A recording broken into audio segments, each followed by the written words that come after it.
Welcome to Inside the Skev, and I'm your host, Aaron Masliansky.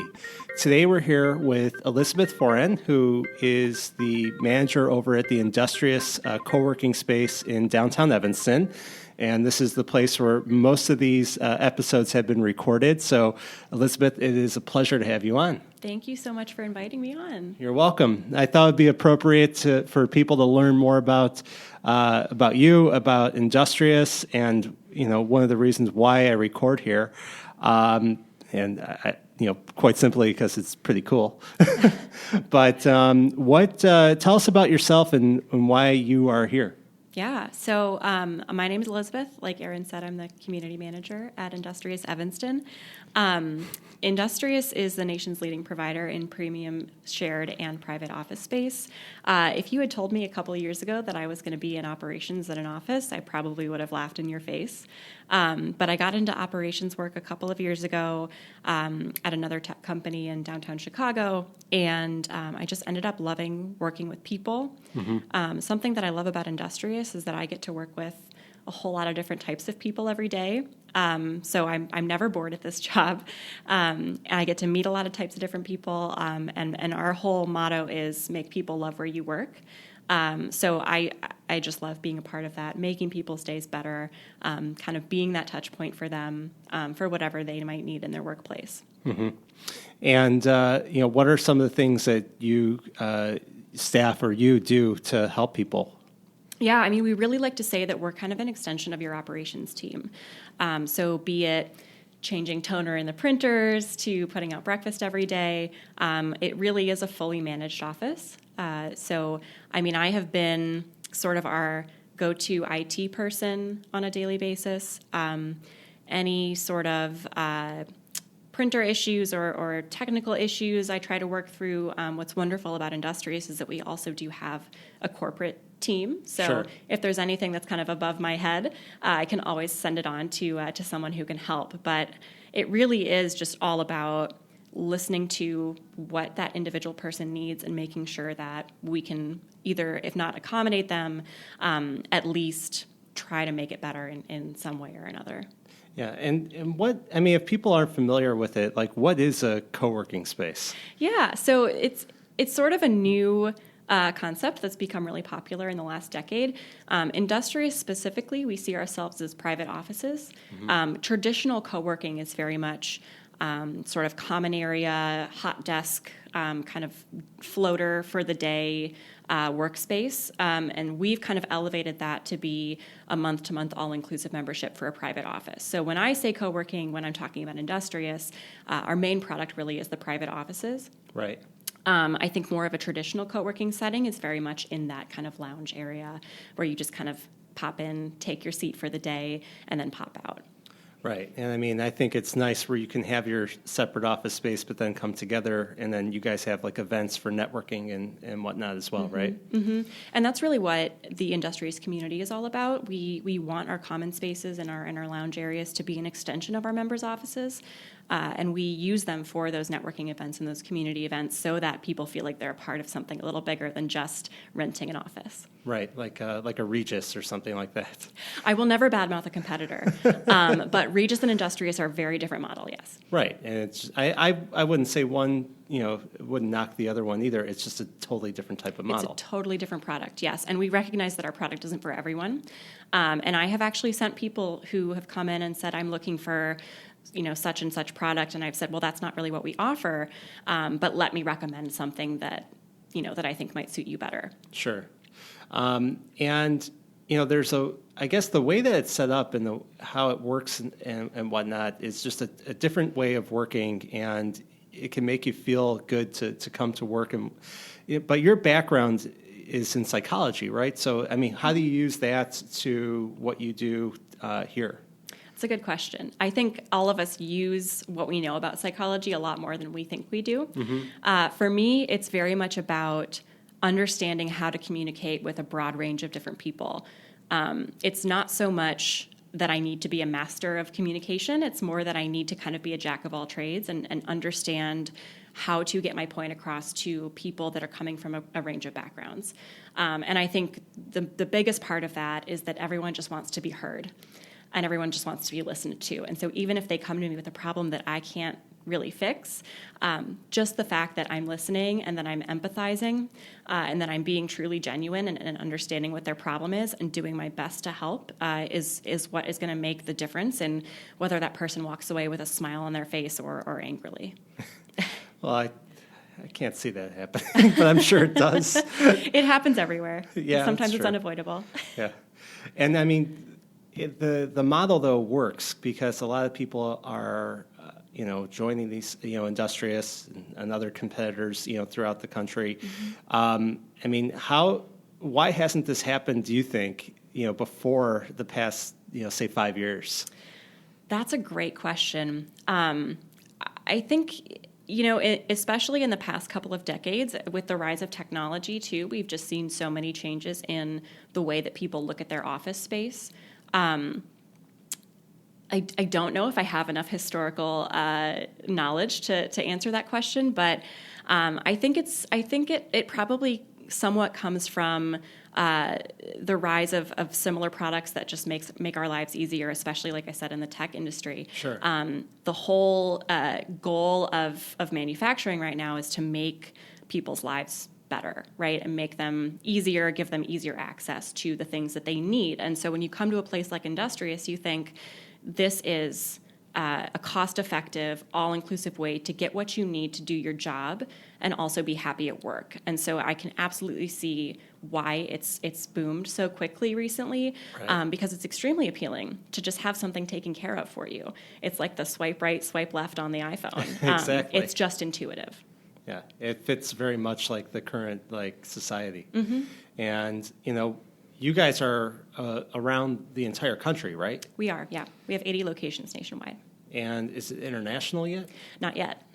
Is that coming? we do plan to be. I can't speak too much to our plans, but that is definitely in the books for us within the coming couple of years. Yeah. And how many locations do you have in the Chicagoland area? So we have, aside from Evanston, we have 6 other Chicago locations. We're actually opening a 7th in September. They're primarily in the downtown area. We do have a couple on the outskirts, like in Wicker Park and in our Gold Coast, but for the most part, they're in River North and the Loop area. I know that we're looking to expand in the Chicago area and Chicagoland altogether. Mm-hmm. Again, I don't know if we have any contracts signed yet, but this has been a really great place for us to kind of start in the hub of a city and then expand outward like we've seen here in Evanston as well. And I think the model's worked really well, so I think we're planning on continuing that. Yeah, I mean, stepping out into Evanston, you don't have some of the other larger chains of mm-hmm. co-working spaces that are here. There's some independents. What made the leadership at Industrious decide to come to Evanston?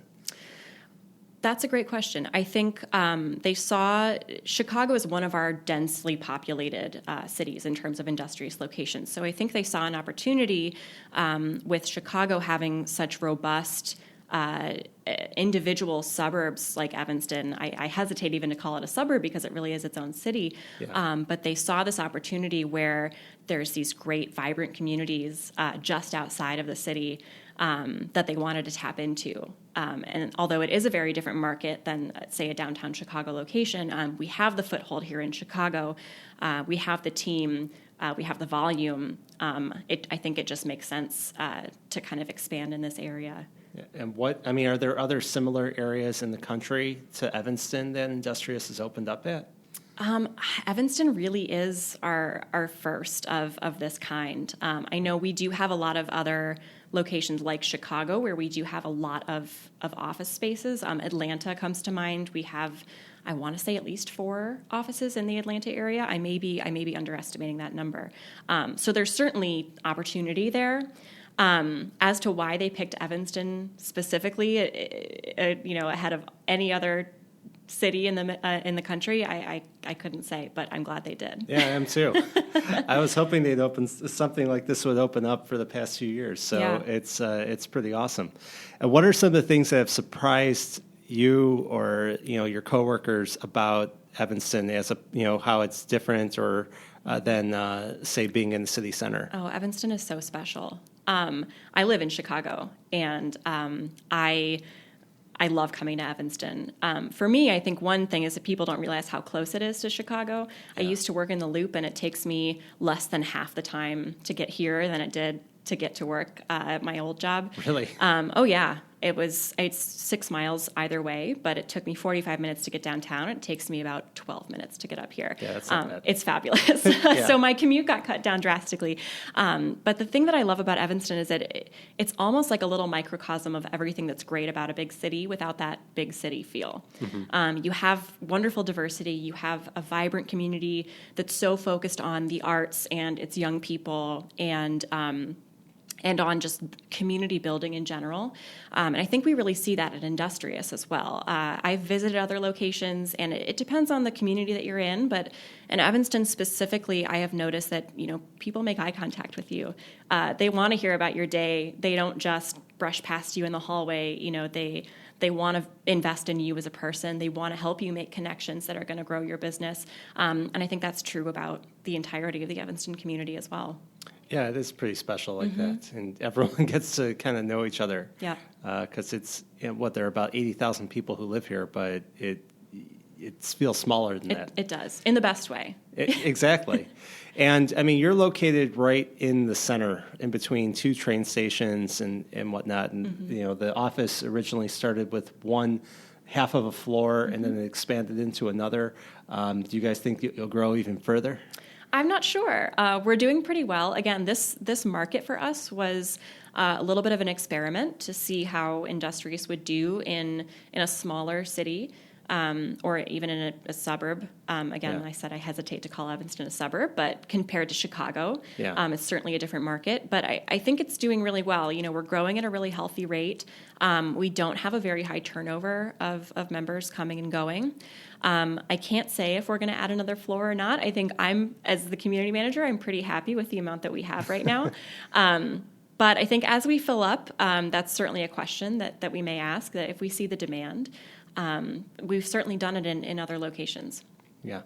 What are some of the things that would you say are the biggest success of Industrious, in general, I guess? I think something that I'm really proud of this company for is that we've kept our culture as we've scaled.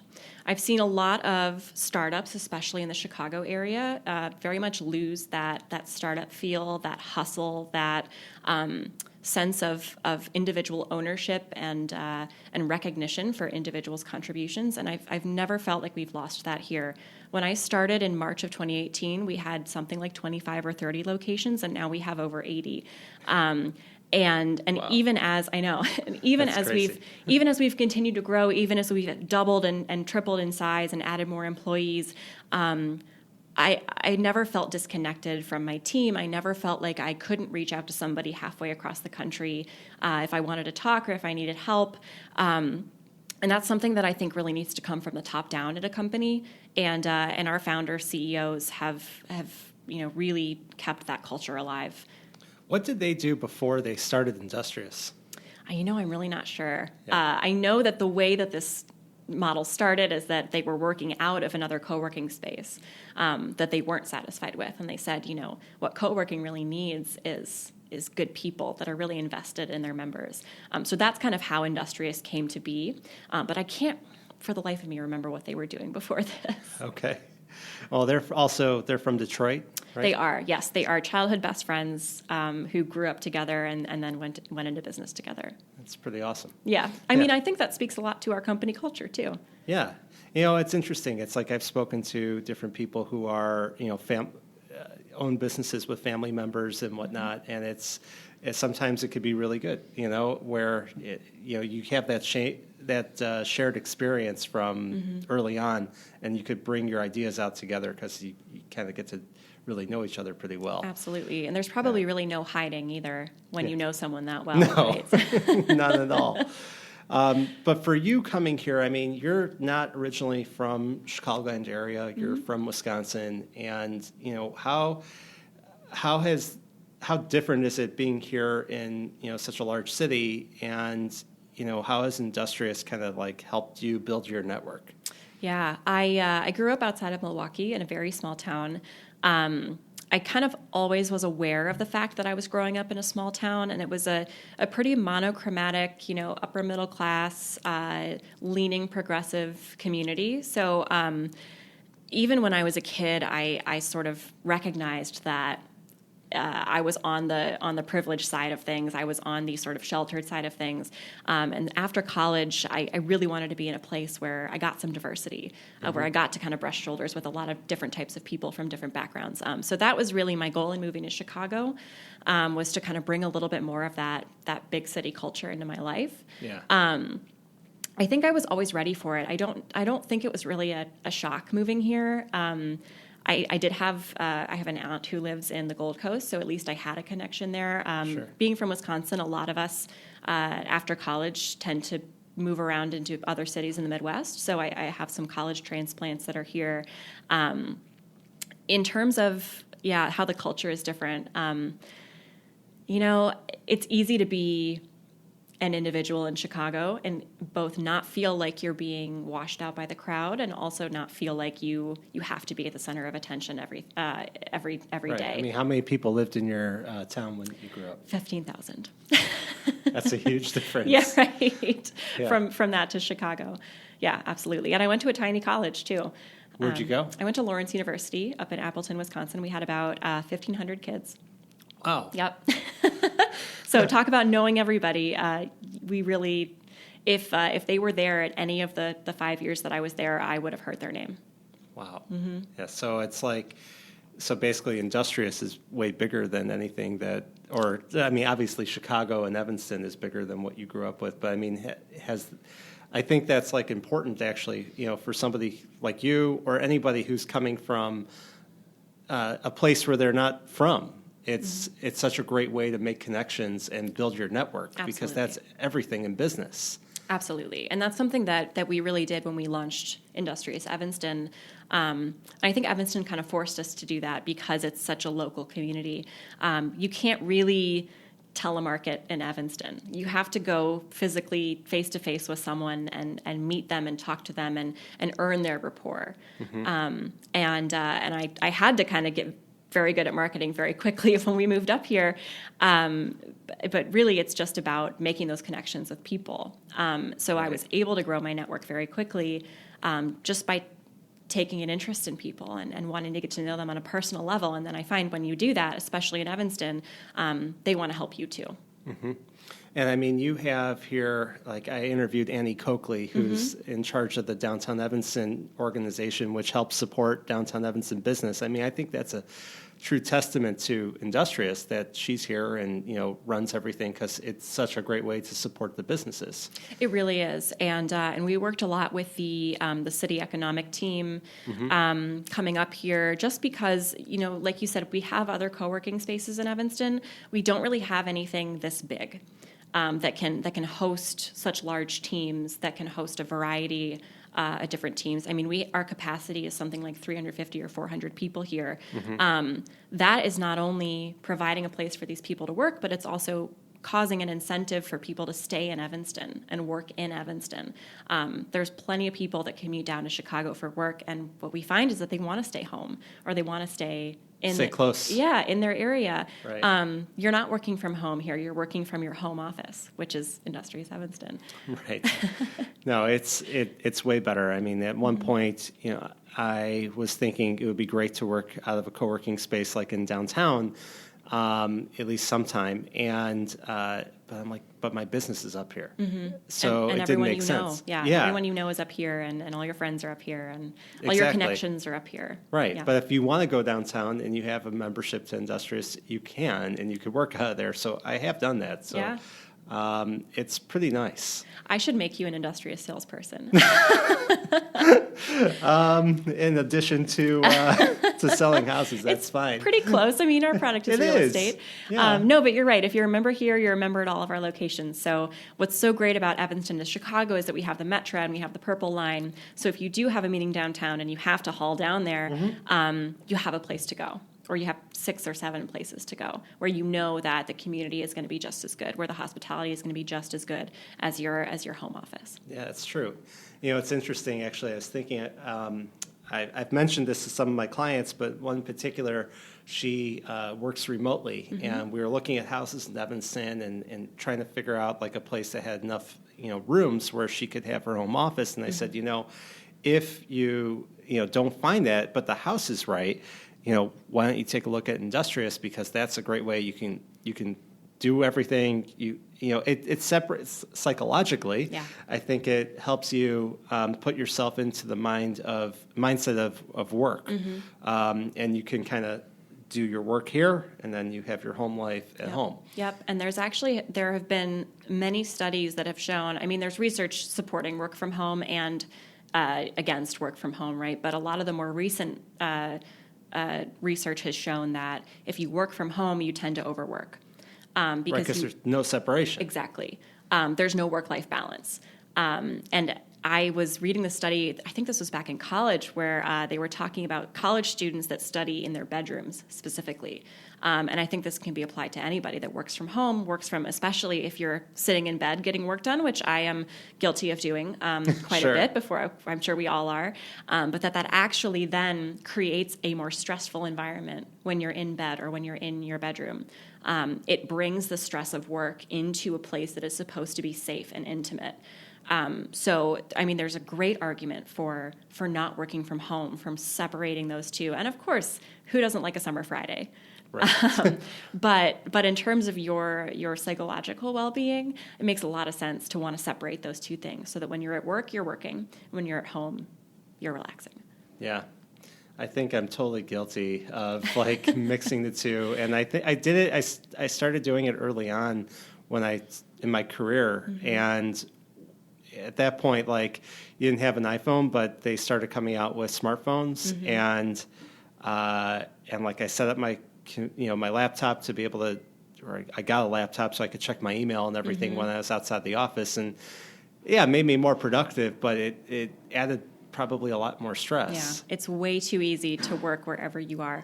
Yeah, anywhere.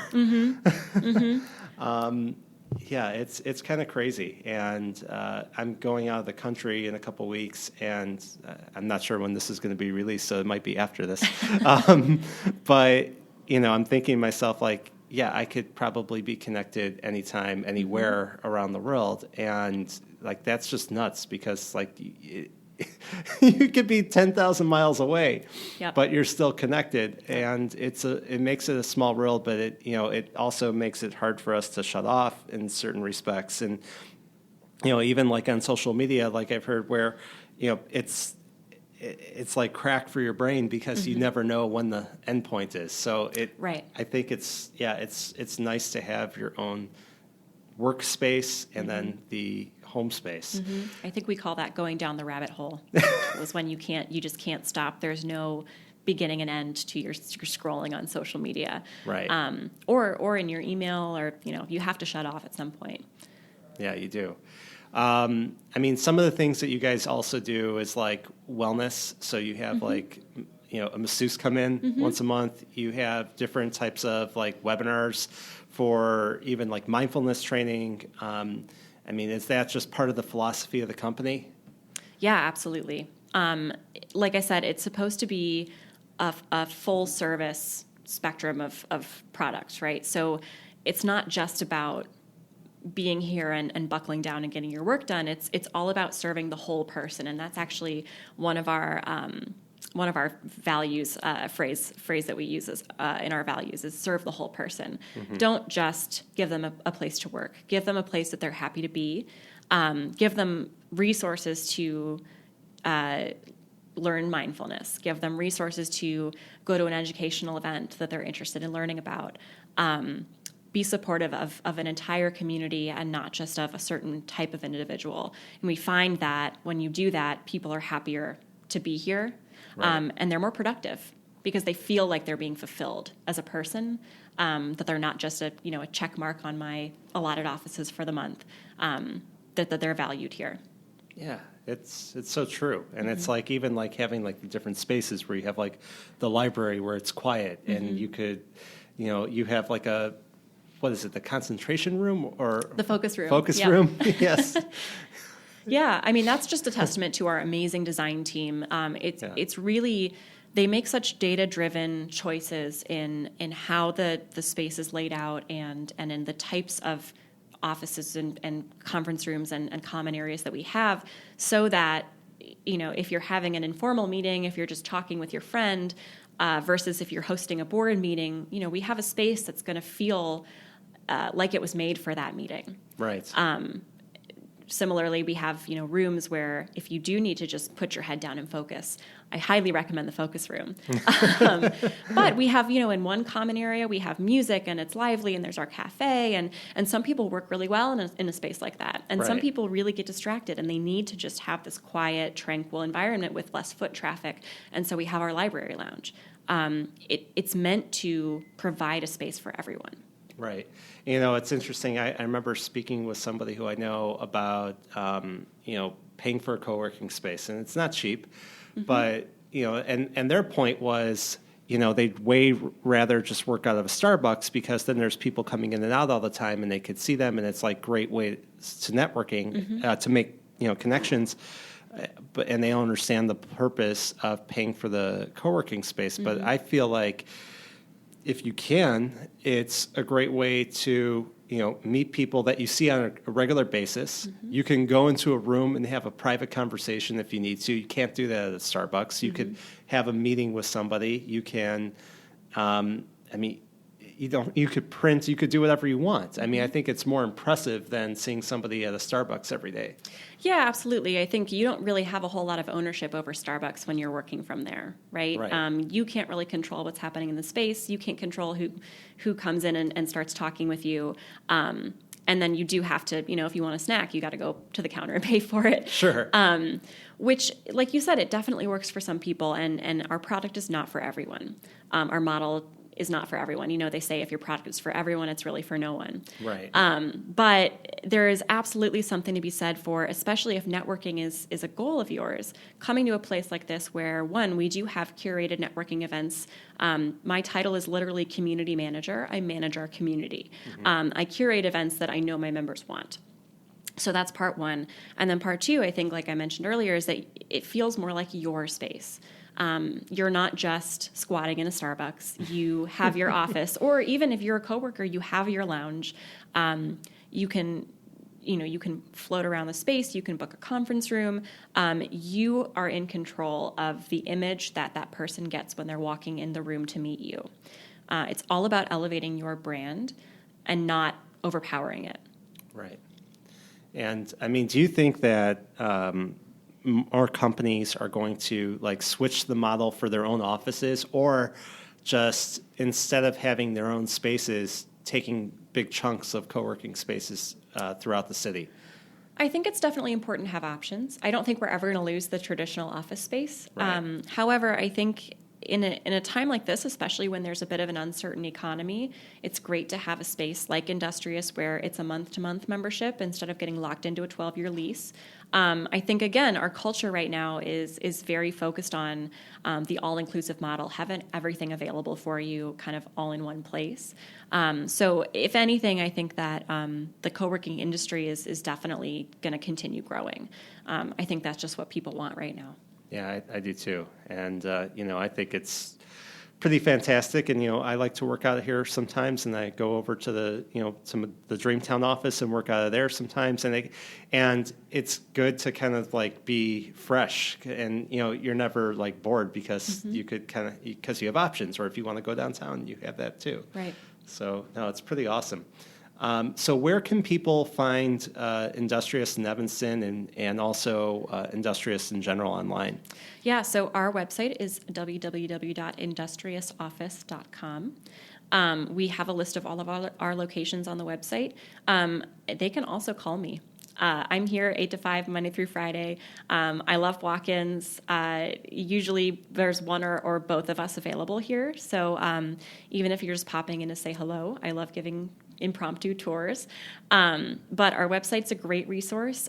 Even if you are not looking for office space, We do have a referral program. So if you know of somebody that's interested in office space, if you refer them with us, you can actually win up to You will be awarded up to $1,000, both for you and for that person that joins. For them, it would be towards their office space, and for you, it just would be on a gift card. So there's a lot of ways to get involved with Industrious. And also if you're a broker. And also if you're a broker, we have a great broker program, yes. You never know who's listening. You have been a great referral source for us as well. But yeah, in Evanston, we're located just between the Davis Street Metro Stop and Purple Line. So it's a great hub, right, like you said, right in the center of the city, with easy access to all of our downtown locations as well. Right, and that's 909 Davis Street, Suite 500, right? Correct. Cool. Well, Elisabeth, it was a pleasure having you on. Thanks so much for your time. And if anyone is interested in Industrious, you should definitely come by and take a tour. And please subscribe to the podcast. And thanks for listening. Thanks so much for having me. You're welcome.